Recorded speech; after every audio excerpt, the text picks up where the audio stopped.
Hey guys, Harsh here, back in video. So one of my favorite cars over here I have for you today. So this is the Lancia Delta in the Martini racing livery, and there are two things I bought this car. First, it's a Lancia Delta, old car, really liking the boxy design, and second is the Martini livery that it has on it. Not sure why I like this livery, maybe because of the color scheme that it has. I mean, it's almost similar to the BMW livery, but this one also looks pretty nice. The BMW is slightly on the darker side, so I like that a bit more than this one, but this is also on the top notch there along with my Red Bull livery.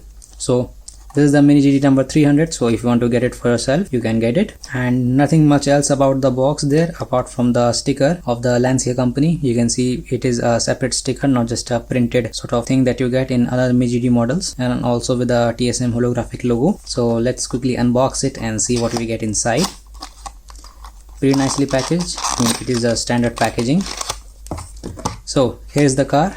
As you can see, it almost looks like a rally car, but I may be wrong or I may be right, because I don't know where this car came from or what their history is. I just really like the design of it, as you can see there. So now that we have it out of box, now let's take a closer look at it. So while taking a closer look, and as you can see, the front end of this car is absolutely beautiful and nicely detailed. You can almost clearly see the BMW reference that it has on it, the front grille. So at the middle of it we have the Lancia logo. The grills are painted black, however as you can see there is a slight paint bleeding issue going on at the middle point where the two grills meet each other, and there are a lot of grills there underneath there as well. As you can see, quite nicely detailed, although I think they are more detailed than the grill on the top. Now moving to the headlights, these are I think by far the one of the most detailed headlights I have seen so far. First of all, they are plastic inserts, pretty nice to see, and then they are enclosed in sort of a black plastic frame or a metal frame. Don't know what it is, but that definitely gives a very nice and detailed look to the car. Also on the underneath there you can see the indicators are also plastic inserts, so that is pretty nice to see. I mean, by far I think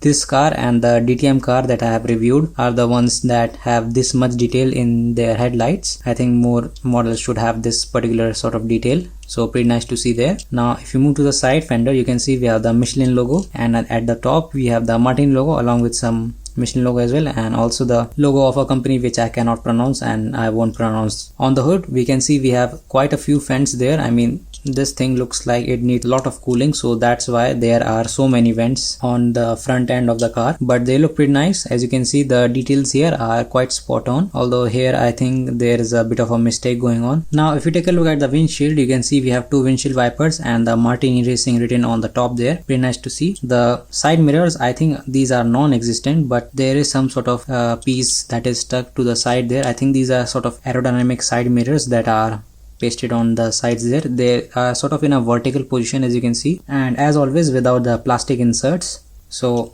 cannot complain any more about them.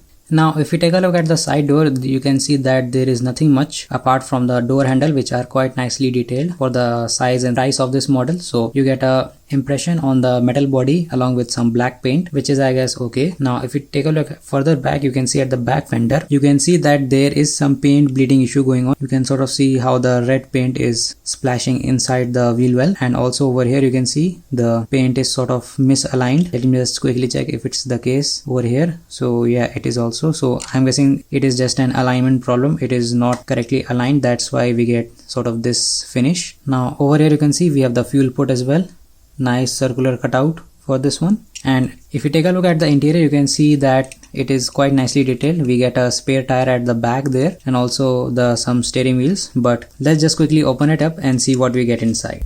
So here is the inside of the vehicle, and as you can see we get a pretty nicely detailed dashboard over here with all the buttons, switches and whatnot. Also the steering wheel, hand accelerator, brake and the gear shifter, along with the spare tire at the back as well. So pretty nice detailing there. And this is one of the few Mini GTs I have found that the tires just pop out. So if you see over here, then you can see that these tires are not fixed, they just popped out when I opened up the car. So that is pretty strange. And here is the diecast body, pretty standard diecast body. So let's put it back together and continue on with our review. Now if you take a look at the roof, you can see we have the Lancia logo, which is quite nicely and clearly visible. The print quality here is quite spot on, along with the spoiler, back wing, whatever you like to call it. It is also quite nicely placed onto the car body, although it is producing so much drag that it may slow down the car. But who am I to judge? I mean, this car was made by professionals, so I have nothing to say here. The wing is placed quite perfectly. As you can see, there is no sort of misalignment issue going on over here, so that's pretty nice. And also we get a Martini Racing logo at the top as well. Nothing at the bottom, sadly. Maybe this car wasn't meant to be looked from the back. So talking about it, we can see we have the Martini logo on both the sides there. As you can see, the number plate which reads some numbers, and by looking at this I am not sure which country this car belongs to. The tail lights are same as the headlights, that is, these are plastic inserts, quite nicely placed, although you can see that there are some gaps going on between the plastic insert and the metal body. This is quite strange to see again, but still looks pretty nice though.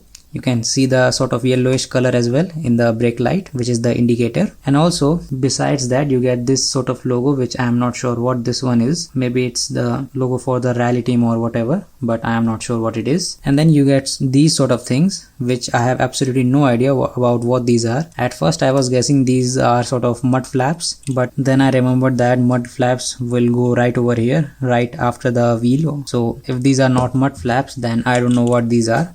Maybe you guys in the comment can help me with that. Now at last, taking a look at the bottom there, you can see we have the drivetrain quite clearly visible and quite nicely detailed as well, especially at the back there. As you can see, also we get the company name and the country of origin as well. At the front it is not that much detail, but I am guessing that is because of the nature of this car and how you drive it. So whenever you drive it in a rough surface, this part is going to be hit first. So I think this is covered with a panel some sort. You can see that there are some joints over here, total of 3 joints that hold the panel piece, so that the components inside it don't break away. So all in all, a pretty nice model and a very nice car to have, especially if you are an old rally car fan and just love the old Martini Racing livery. So thanks for watching this video, guys. Hopefully you like it, and if you have any doubts or comments regarding this video, you can comment down below.